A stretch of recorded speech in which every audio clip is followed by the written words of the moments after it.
Carlito conhece muito bem aí o Olavo de Carvalho. O Carlito é um dos que está fazendo o trabalho de tentar desmontar, né, de tentar realmente tirar a máscara e mostrar quem é o Olavo de Carvalho. Ele já faz esse trabalho há muito tempo na internet, é um dos desbravadores aí, um dos que está brigando há mais tempo com o Olavo. O Olavo, pouco tempo atrás, ele fez um vídeo dizendo que o presidente, o Bolsonaro, deveria mover uma série de processos contra artistas e contra jornalistas. Ele incitou o Bolsonaro a mover o maior número de processos possíveis. É aquele negócio, né, o chamado assédio judicial.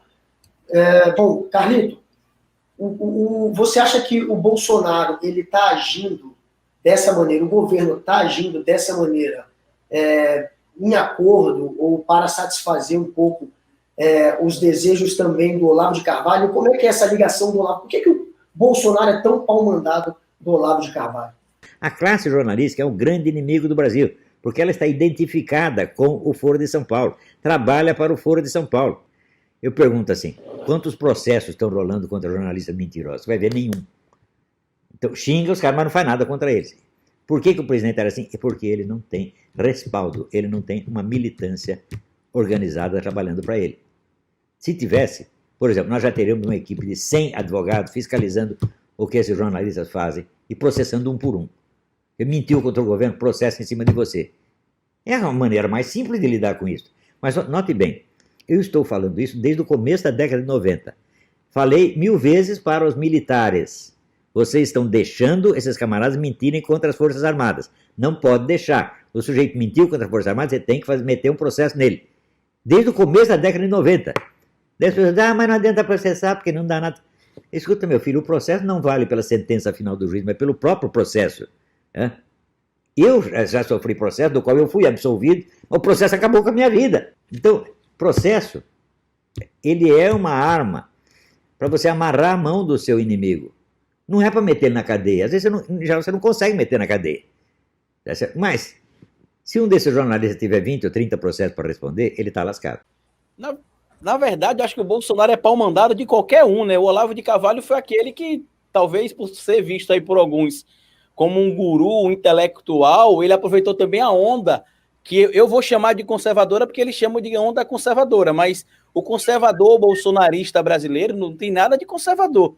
Tanto que quem viu na última terça-feira o programa da Band lá do Lacombe percebeu que o professor de ciência política que estava lá, o professor doutor, que era conservador, parecia um radical de esquerda, no meio dos caras que estavam lá dizendo que eram conservadores. Só que tem uma coisa, antes de eu partir para essa resposta sua, Guga, eu também fui processado, tá?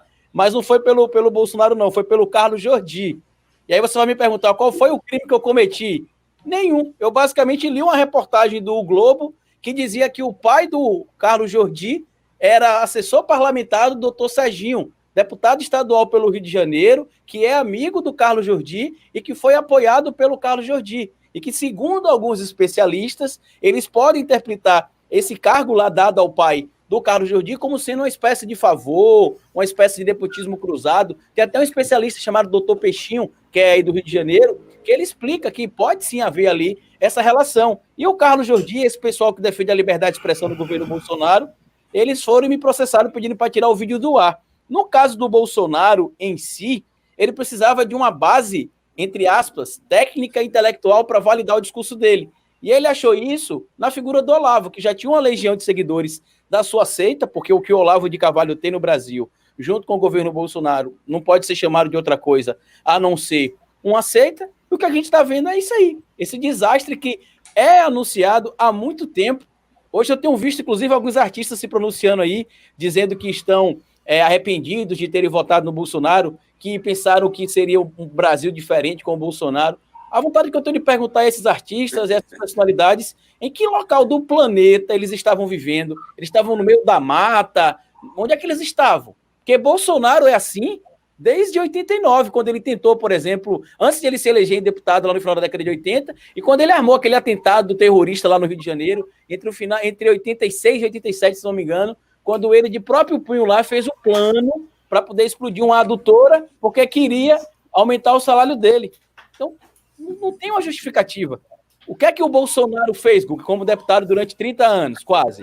Vou dizer, eu sei, ele conseguiu aprovar 2 leis. Uma para reduzir imposto sobre a linha branca de IPI, uma coisa que o governo do PT fez, inclusive, começou com a Dilma e continuou um tempinho ainda, e a outra é a aprovação da utilização da fosfoetanolamina para tratar o câncer. Lembrando que a fosfoetanolamina ainda não tem eficácia comprovada. É isso, Carlito, é isso.